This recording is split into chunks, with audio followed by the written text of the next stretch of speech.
അപ്പോൾ ഇന്നും ഞാനും ഭാഗ്യയും കൂടെ ഒരു കല്യാണത്തിന് പോകാൻ ഇറങ്ങിയേക്കുവാണ്. അത് തന്നെയാണ് ഞങ്ങളുടെ കൂടെ പഠിച്ച ഫ്രണ്ടിന്റെ തന്നെയാണ്, ഷഫ്നിയുടെ കല്യാണമാണ്. അപ്പം ഫ്രണ്ടിൽ തന്നെ ഗ്രൂമിന്റെയും ബ്രൈഡിന്റെയും സേവ് ദ ഡേറ്റിന്റെ അടുത്ത ഫോട്ടോ ഒക്കെ എടുത്ത് വെച്ചിട്ടുണ്ടായിരുന്നു, ഇവരുടെ കല്യാണമാണ് എന്നൊക്കെ അറിയിക്കാൻ വേണ്ടിയിട്ട്. അവിടുന്ന് ഞങ്ങൾ നേരെ ചെന്നിട്ട് ഒരു ഗ്രേപ്പ് ജ്യൂസ് ഒക്കെ എടുത്ത് കുടിച്ചിട്ട് നേരെ ഓഡിറ്റോറിയത്തിന്റെ ഉള്ളിലോട്ട് പോയി. അപ്പോഴത്തേക്കും ഇങ്ങനെ പരിപാടീസ് ഒക്കെ നടന്നുകൊണ്ടിരിക്കുന്നത് ഉണ്ടായുള്ളൂ, പെണ്ണിനെ വിളിക്കാൻ സമയമായില്ല.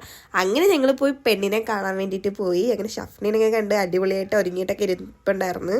ഞാനും ഭാഗ്യം കൂടെ ഗിഫ്റ്റ് ഒക്കെ എടുത്ത് പൊക്കി കാണിച്ചുകൊണ്ടിരിക്കുവാണ്. എന്നിട്ട് എന്തൊക്കെയോ പറയുന്നുണ്ട് ഭയങ്കരമായിട്ട്. എന്നിട്ട് ഞങ്ങൾ നേരെ പോയി ഓഡിറ്റോറിയത്തിന്റെ അകത്ത് എവിടെയോ ഒരു സീറ്റ് കിട്ടിയപ്പോഴത്തേക്ക് അവിടെ പോയി ഇരുന്നിട്ടുണ്ടായിരുന്നു ഞങ്ങൾ. അപ്പോഴാണ് ഞങ്ങൾ അത് ശ്രദ്ധിച്ചത്. ഞങ്ങളുടെ ആ ഓഡിറ്റോറിയത്തിന്റെ ആ സ്ക്രീനിൽ ഞങ്ങളും കൂടെ ഉണ്ടായിരുന്നു. അങ്ങനെ ഞങ്ങളൊരു ഹായ് ഒക്കെ പറഞ്ഞിരിക്കുവായിരുന്നു. അങ്ങനെ കുറച്ച് സമയം കഴിഞ്ഞപ്പോഴത്തേക്കും ബ്രൈഡിന്റെ എൻട്രി ആയി. അപ്പം നല്ല അടിപൊളി ഡാൻസ് ഒക്കെ ആയിട്ട് നൈസ് എൻട്രി ആയിരുന്നു. അങ്ങനെ ഡാൻസ് ഒക്കെ കണ്ട് അടിപൊളിയായിട്ട് എൻജോയ് ഒക്കെ ചെയ്ത് കുറച്ച് കഴിഞ്ഞപ്പോഴത്തേക്കും ഒരു വെറൈറ്റി തീമൊക്കെ ആയിരുന്നു സംഭവം. ഇവിടെ ഫ്രണ്ടില് 2-3 ചേട്ടന്മാരെ എന്തൊക്കെയോ കുന്തം പോലത്തെ സംഭവങ്ങളൊക്കെ പിടിച്ച് നിൽപ്പുണ്ടായിരുന്നു. ഏറ്റവും ഫ്രണ്ടിലായിരുന്നിട്ട് പോലും ലൈറ്റിന്റെ സ്റ്റാൻഡിന്റെയും ക്യാമറാമാന്റെയും കാരണം ഞങ്ങൾക്ക് ഫ്രണ്ടിൽ ഇരുന്ന ഒന്നും കാണാൻ പറ്റിയിട്ടുണ്ടായിരുന്നില്ല. അതുകൊണ്ട് തന്നെ ഞങ്ങൾ സ്ക്രീൻ കണ്ടിട്ടാണ് എന്താണ് സംഭവം എന്നൊക്കെ അറിയുന്നത്. അങ്ങനെ ബൊക്കെ കൊടുത്ത് ഗ്രൂം ആണെങ്കിൽ ബ്രൈഡിനെ സ്റ്റേജിന്റെ ഉള്ളിലോട്ട് ഞങ്ങൾ ഇരുന്ന സ്ഥലത്തോട്ട് പേപ്പർ ആ സംഭവം വീഴാത്തോണ്ട് തന്നെ ഞങ്ങൾ തറയിക്കിടന്ന പേപ്പറൊക്കെ എടുത്തിട്ട് തലയിൽ വേണ്ടി ഞങ്ങളുടെ പുറത്തൂടെ വീണേന്നൊക്കെ പറഞ്ഞു ഞങ്ങൾ തന്നെ എടുത്ത് ഞങ്ങളുടെ ഒരു ആത്മസന്തോഷത്തിന് വേണ്ടി. പിന്നെ ഞങ്ങൾ നേരെ ഫുഡ് കഴിക്കാൻ വേണ്ടി പോയി. പിന്നെ അവിടെ ഒരു വെയിറ്റിംഗ് ആയിരുന്നു, നല്ല ആൾക്കാരുണ്ടായിരുന്നു.